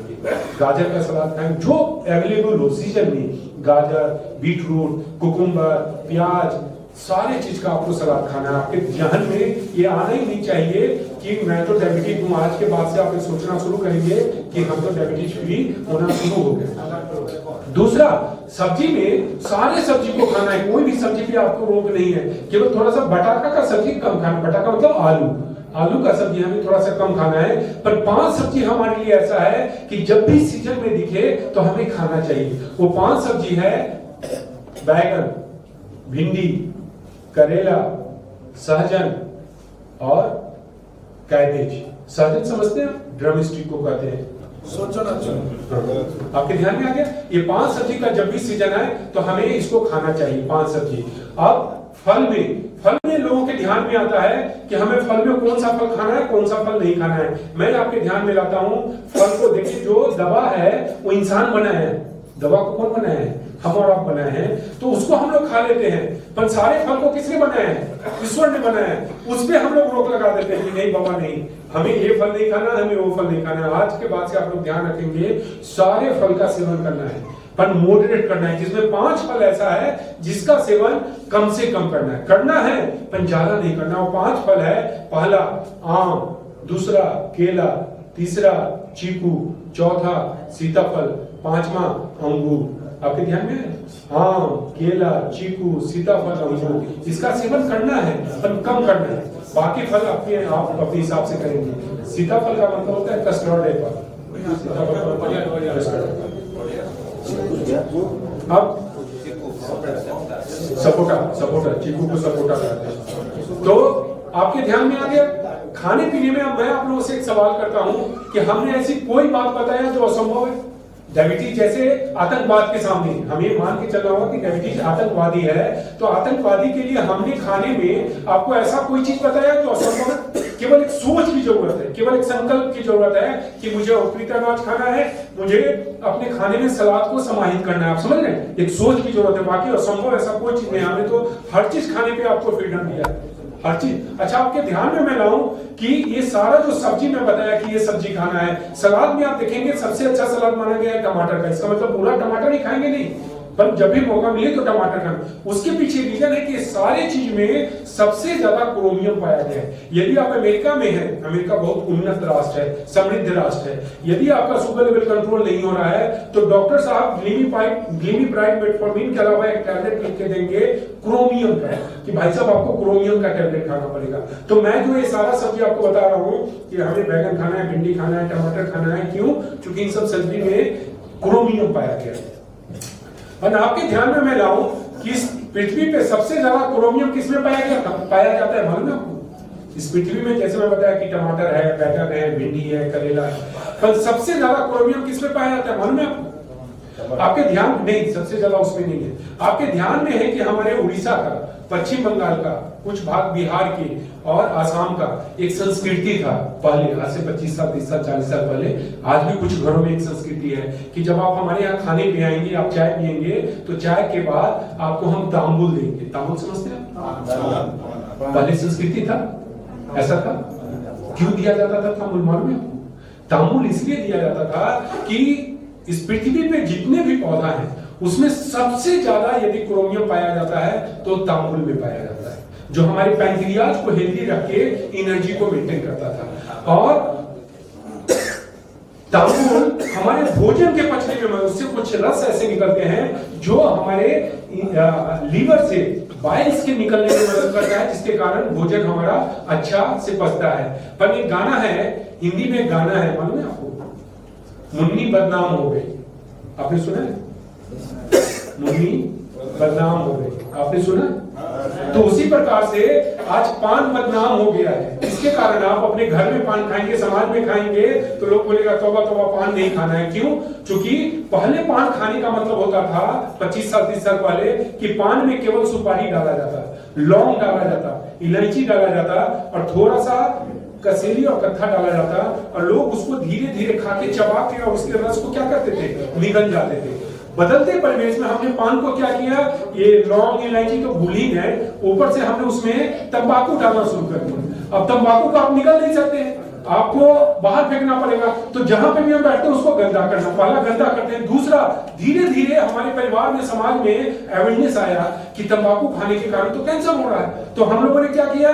मुन्नी बदनाम हो गई, मतलब पान बदनाम हो गया। पान अब हम लोग नहीं खिलाते हैं। नहीं तो आज भी आप हमसे पूछेंगे तो पान हमारे डायबिटीज के लिए बहुत अच्छा है। प्रोवाइडेड की पान में तंबाकू नहीं होना चाहिए। पान में केवल क्या होना चाहिए? पान होना चाहिए, सुपारी होना चाहिए, कत्था होना चाहिए, थोड़ा सा कैल्शियम चूना होना चाहिए, और साथ में आप चाहें तो लौंग या इलायची डाल लें और उसको धीरे धीरे चबाएं और उसके रस को क्या करें?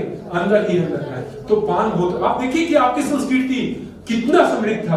आपके बाप, पिताजी और दादाजी कितने बड़े वैज्ञानिक थे कि उन्होंने खाने में, जो कहा जाता है कि भारत में खाना उसका दवा होता था। हम लोग क्या कहते हैं कि हमारे देश में हमारा खाना दवा होता था कि नहीं होता था? हमारे पूर्वज इसको करते थे कि नहीं करते थे? अब तीसरा दिशा का नाम है सोना।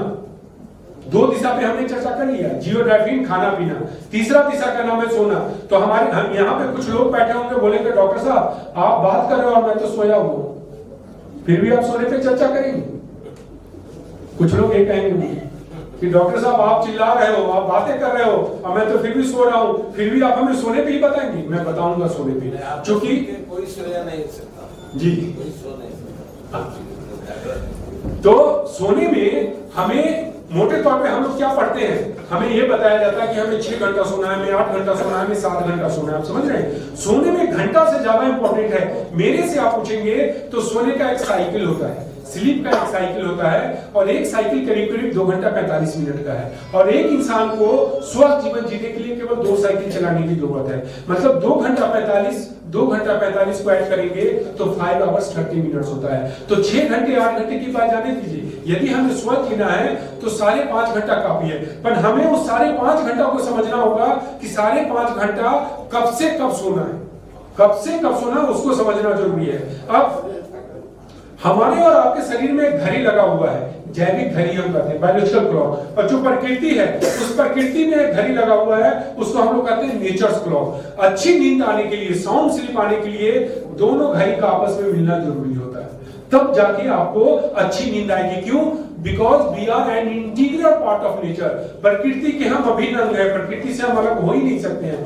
तो हमें समझने की जरूरत है कि प्रकृति सोने कब जा रही है, प्रकृति जागने कब जा रही है। मेरे निवेदन पे आप एक दिन अपने घर से बाहर निकले, शहर में नहीं, थोड़ा सा ग्रामीण परिवेश होना चाहिए। तो 7 बजे सूर्यास्त हुआ और आप देखेंगे कि पक्षी का बोलना बंद हो गया।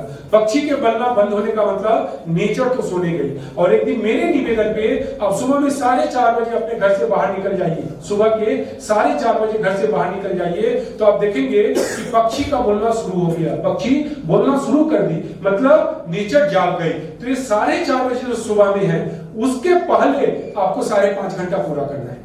प्रकृति के जागने के पहले आपको अपना 5.5 घंटा पूरा करना है। तो 4:30 बजे से पहले 5.5 घंटा आप उल्टी गिनती करेंगे तो हम लोग रात के 11 बजे जा रहे हैं।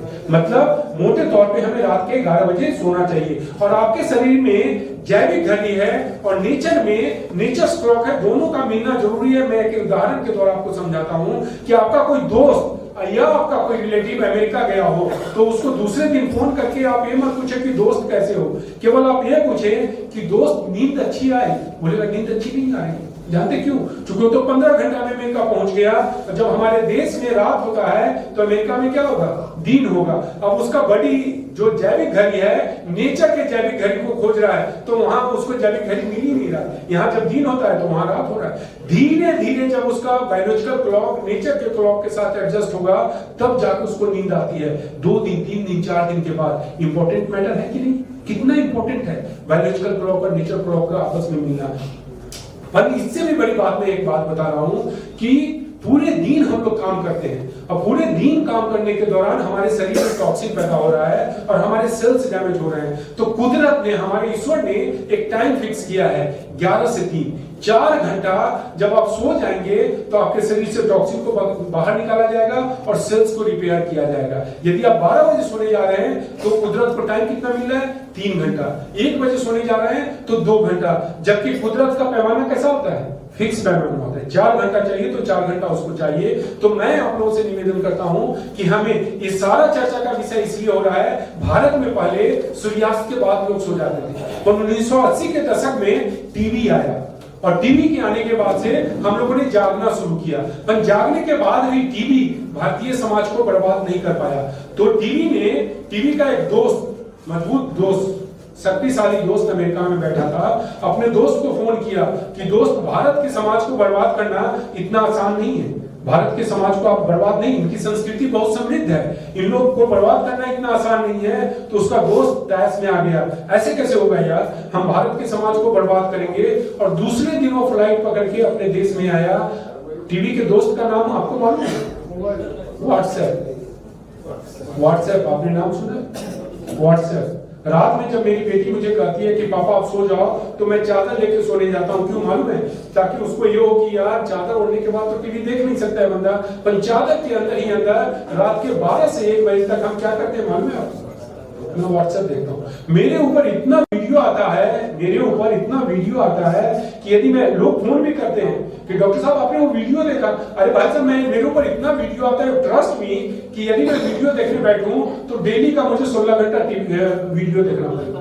Daily 16 hours I need to browse, to watch the video. जबकि 15-16 घंटा तो हम केवल डायबिटीज पे चर्चा करते हैं। आप समझ रहे हैं? तो हमें समझने की जरूरत है। आप व्हाट्सएप देखिए, आपके व्हाट्सएप से हमें कोई दुश्मनी नहीं है। 11 बजे आप सो जाएं, और 11 बजे सोने के लिए आप मेरी बात को गौर से सुनेंगे। 11 बजे सोने के लिए आधे घंटे पहले आपको अपने मोबाइल को दूर रखना पड़ेगा। क्यों? क्योंकि मोबाइल से एक रोशनी निकलती है और वो रोशनी आपके ब्रेन को एक्टिव कर देता है, हाइपर एक्टिव कर देता है। आपको नींद ही नहीं आएगी। यदि मोबाइल आपके पास रहेगा तो नींद नहीं आएगी। तो आधे घंटे पहले आपको मोबाइल को, पहले जमाने में हम लोग जीते थे कि नहीं जीते थे बिना मोबाइल का, बिना फोन का, तो कुछ चीज ईश्वर के ऊपर छोड़ के आधे घंटे पहले, जैसे 11 बजे सोना है तो 10:30 बजे आप अपने मोबाइल को दूर कर दीजिए और सोने जाइए। आप देखेंगे मैं आपको 7 बजे सोने के लिए नहीं कह रहा हूँ, 8 बजे सोने के लिए नहीं कह रहा हूँ, 9 बजे सोने के लिए नहीं, 10 बजे सोने के लिए नहीं, 11 बजे। 11 बजे जल्दी कहा जाए, आप लोग मुझे बताएंगे दिल पे हाथ रख के 11 बजे जल्दी नहीं है, और सुबह में फिर जल्दी उठ के आप काम कर लीजिए। फिर आप मेरे से सवाल करेंगे कि डॉक्टर आप कितने बजे सोने जा रहे हो।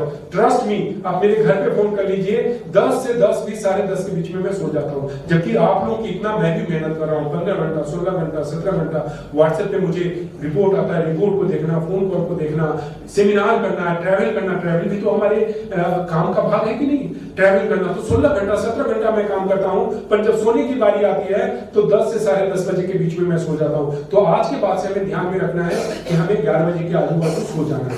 तो आपने देखा कि हमने 3 दिशा पे चर्चा किया, जियोग्राफी, खाना पीना, सोना। चौथा और सबसे इंपॉर्टेंट है जिसका कोई विकल्प नहीं है, जियोग्राफी का विकल्प शायद आपको मिल जाए, खाने पीने का विकल्प मिल जाए, सोने का विकल्प मिल जाए, पर चौथा जो मैं बता रहा हूं इसका कोई विकल्प नहीं है, उसका नाम है शारीरिक श्रम। हम लोग क्या करते हैं, आधे घंटे मॉर्निंग सुबह में आधे घंटे वॉकिंग करके हमें ऐसा लगता है कि हमने अपने शरीर के ऊपर एहसान कर दिया। आप समझ रहे हैं?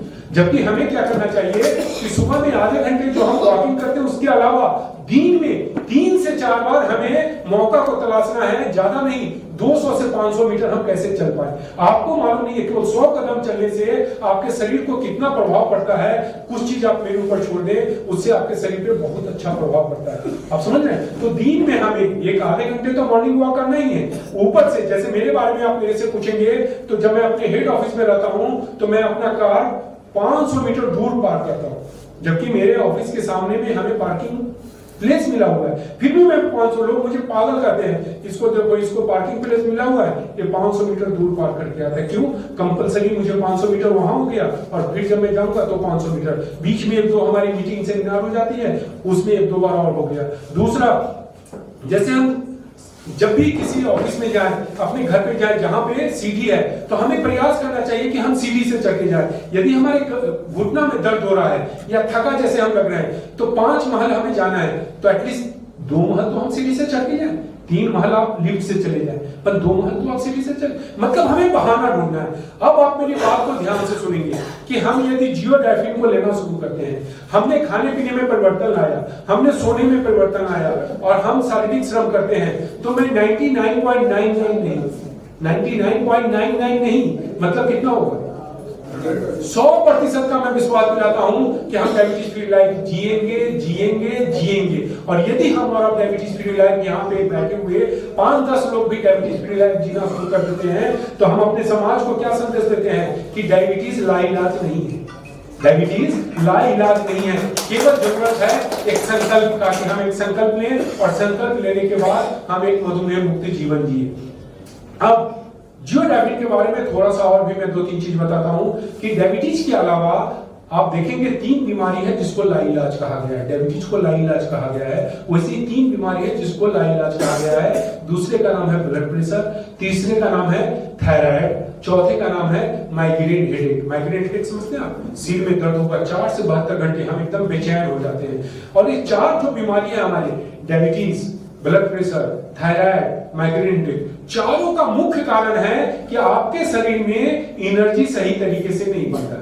आपके शरीर में एनर्जी सही तरीके से नहीं बन रहा है, और जियोडाइफिन का काम है एनर्जी मैनेजमेंट करना। आपके शरीर में शुगर को एनर्जी में तब्दील करने वाले जितने भी तंत्र प्रभावी रूप से काम कर रहे हैं, सारे तंत्र पे जियोडाइफिन का काम कर रहा है। मतलब आपके शरीर में एनर्जी सही तरीके से बन रहा है, और जब एनर्जी सही तरीके से बनेगा मतलब केवल डायबिटीज ही नहीं होता है, इसका मतलब निकलता है कि जियोडाइफिन आपके ब्लड प्रेशर पर भी उतना ही इफेक्टिव काम करेगा जितना डायबिटीज पे काम करेगा। आपके थायराइड पे भी उतना ही, नहीं तो थायराइड में पूरे जीवन हमें टैबलेट खाना पड़ता है, और तब जाके थायराइड मैनेज होगा, उसके बाद हमें शारीरिक तकलीफ से गुजरना पड़ता है। So is the case with migraine headache. तो चारों पे, डायबिटीज, थायराइड, माइग्रेन हेडेक और हाई ब्लड प्रेशर, चारों पे इतना ही प्रभावी रूप से काम करेगा जितना प्रभावी रूप से, तीनों पे इतना ही प्रभावी रूप से काम करेगा जितना डायबिटीज पे काम करता है। एंड गैस एसिडिटी कॉन्स्टिपेशन आपके 15 साल 20 साल से हो, जियोडाइफिन लेने के 5 से 10 दिन जाते जाते आपके